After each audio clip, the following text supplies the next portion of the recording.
रायपुर गांव में एक गरीब किसान हरिनाथ अपनी पत्नी गंगा और बेटी बरखा के साथ रहता था। मई की गर्मी के चलते पूरे गांव को मुश्किलों का सामना करना पड़ रहा था, लेकिन हरिनाथ हर मुश्किलों को नकारते हुए अपने खेतों में मेहनत करता था। उफ, ये गर्मी तो जान ही ले लेगी। खेतों की तपती मिट्टी तो जैसे आग फैला रही है। ना जाने आगे क्या होने वाला है।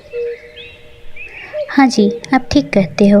अगर ऐसे ही रहा तो हमारी फसलों को पानी भी नहीं मिल पाएगा और सारी फसलें नष्ट हो जाएगी। मुझे कुछ ना कुछ तो करना होगा। कल सुबह जाकर मैं पुराने कुएं की खुदाई शुरू कर दूंगा। अगर कुएं से पानी निकल आया तो सब कुछ ठीक हो जाएगा।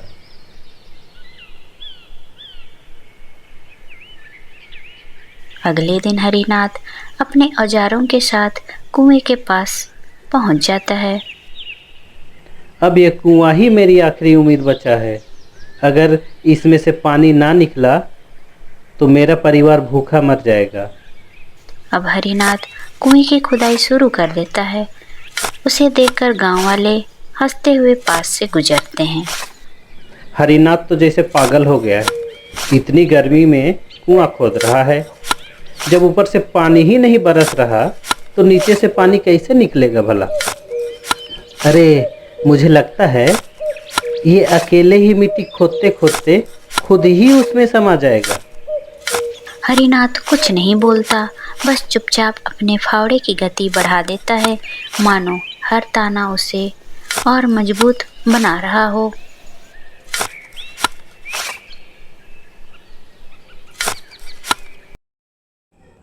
मैंने तो मुखिया से मिलकर सब काम निकलवा लिया। सरकारी योजना का पैसा भी आ गया। अब तो आराम से कुछ दिन बैठ कर खाऊंगा। जी हाँ, आप ठीक कहते हो। अपने भैया को भी समझा दो, मिट्टी में काम करने से जीवन नहीं चलता। आपके साथ मिलकर काम करेंगे तो कोई भी तकलीफ ही नहीं रहेगी। मैंने उसे कई बार कहा कि थोड़ा चालाक बनो, लेकिन वो तो सच्चाई और ईमानदारी के रास्ते में चलने वाला है। अब इसमें मैं क्या ही कर सकता हूँ। उधर हरिनाथ अगले दिन फिर से कुएं की खुदाई के प्रयास में निकल जाता है। इसी तरह हफ्ते बीत जाते हैं। एक दिन वह कुएं की खुदाई कर रहा होता है, तभी कितने दिन बीत गए, कुएं से एक बूंद पानी नहीं आया।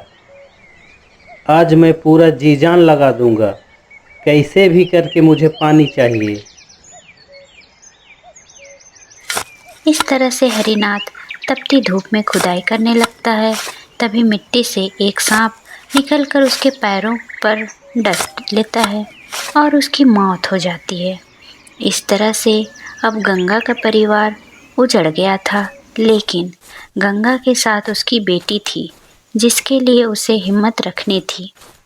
समय बीतता गया। अब बरखा और गंगा ने एक साथ मिलकर कुएं की खुदाई करने की ठानी।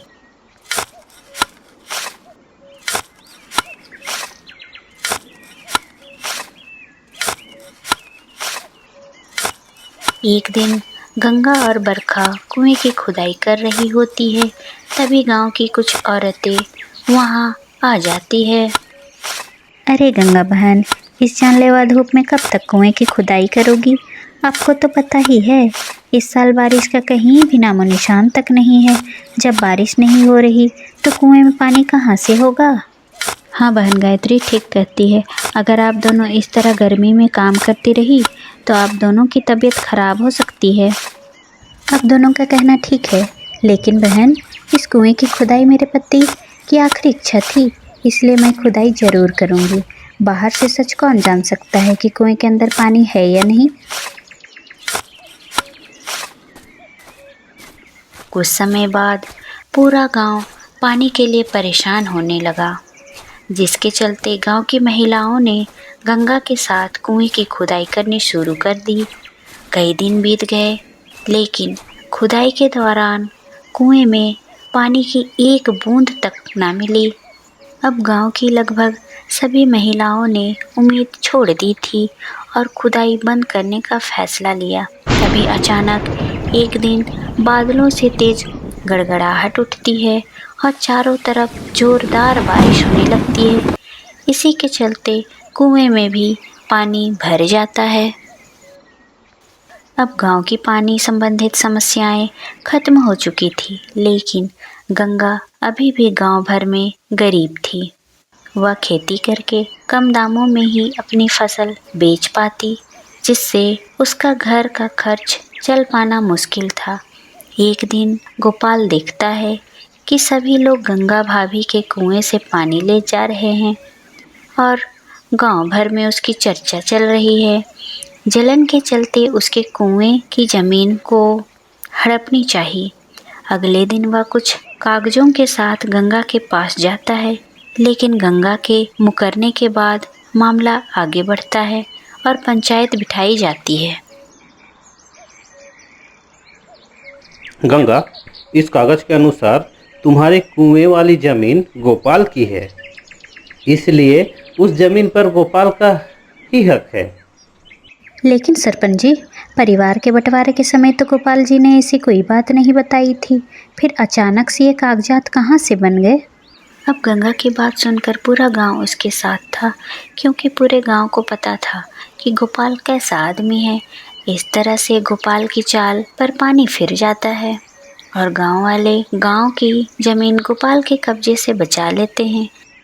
अब गंगा के सर से एक मुसीबत तो टल गई थी, लेकिन उसके घर में खाने पीने की दिक्कतें अभी भी थी।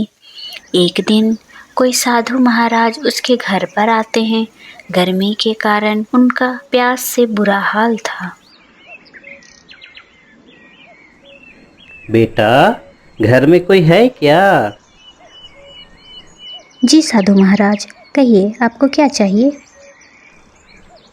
बेटी, इस भयंकर गर्मी में मेरा गला सूख रहा है, क्या मुझे एक लोटा जल मिल सकता है? हाँ, क्यों नहीं बाबा, आप ठहरिए, मैं अपने कुएं से आपके लिए जल लाती हूँ। कुछ देर बाद गंगा अपने कुएं से एक लोटे में जल भर लाती है और साधु महाराज को दे देती है। फिर साधु महाराज उस जल को पीकर अपनी प्यास बुझा लेते हैं। खुश रह बेटी, तूने मेरी प्यास बुझाकर मुझ पे उपकार किया है, और मैं ये भी जानता हूँ कि इस समय तेरे घर की स्थिति ठीक नहीं है, इसलिए मैं तुझे एक जादुई लोटा देता हूँ, जिससे तेरी सारी तकलीफ़ें दूर हो जाएगी।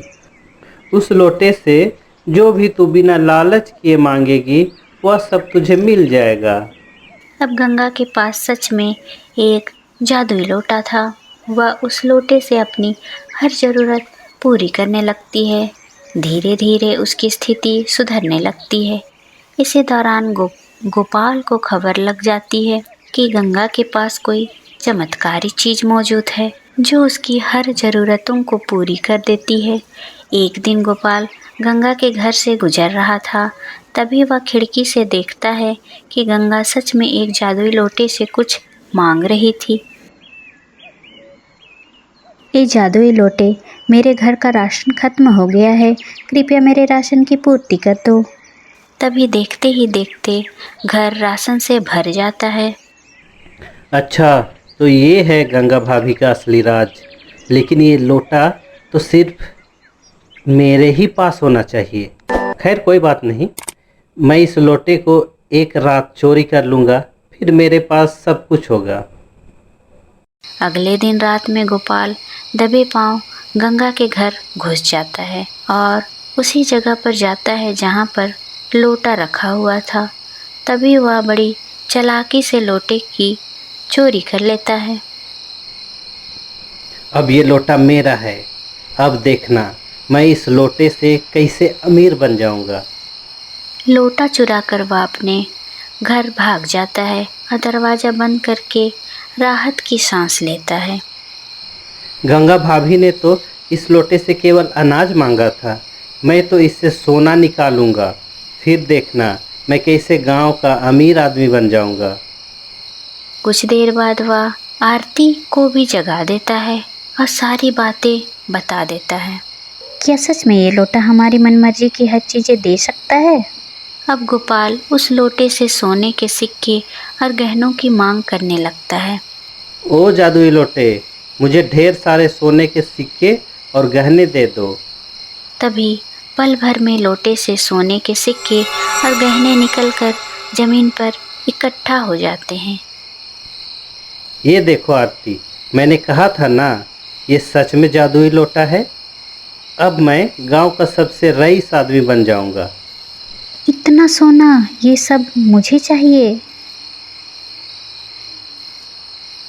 अब जैसे ही वह दोनों हाथों से सोना उठाने जाते हैं, उसी क्षण सोने से भयानक आग निकलने लगती है। ये क्या हो रहा है? ये तो गहनों में आग निकल रही है। फिर देखते ही देखते वो आग इतनी तेज से फैलती है कि पूरे घर में आग लग जाती है। अब गोपाल और आरती दोनों चिल्लाते हैं। अरे कोई है, बचाओ बचाओ, हमारे घर में आग लग गई है। कोई सुनता क्यों नहीं? कोई हमें बचाओ, नहीं तो हम इस आग में मारे जाएंगे। कुछ ही देर में आग पूरे घर से निकल जाती है। अब उन दोनों की चीखें भी राख में बदल जाती है। अगले दिन जब गांव वालों को गोपाल के घर की खबर पता चलती है तो सभी लोग वहां पर जाते हैं। गंगा भी वहां पर आ जाती है। वह देखती है कि उसका जादुई लोटा यहाँ पर है। अब वह सब समझ जाती है कि यह सब गोपाल का किया धराया था।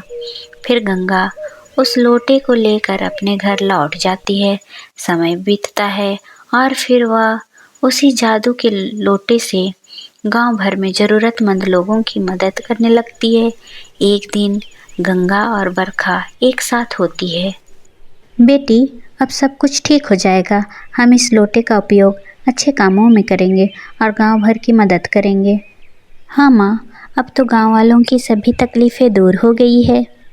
इस तरह से पूरे गांव की तकलीफ़ें ख़त्म हो जाती है और सभी लोग खुशी खुशी रहने लगते हैं।